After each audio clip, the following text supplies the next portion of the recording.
Dito muna tayo magpapakain sa mga lalaki.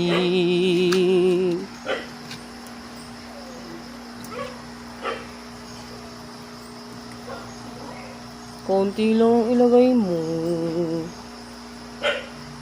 Ayan na, sumusugod na si ano eh. Oh. Ayan na, mabilis sumugod yan eh. Ayan. Ay, ago. Yung kompleto ipit.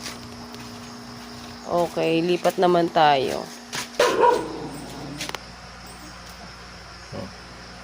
Sarap ng pagkain nyo ngayon ah. Yung all-time favorite nyo yan ah. Uy, yun na. May mga ano, gumuguhit na. Wala. Mga baby pa po kasi yung mga nandiyan dyan. Kaya, hindi pa sila ganun kakita. Tayo magbibigay ng nilang mga pagkain. Ito, bigyan ko na. Sige, bigyan mo na rin yan. Tignan mo na lang bukas. Si baby pa yan eh. Maano na yan, ayun oh. May lumalapit na agad ano.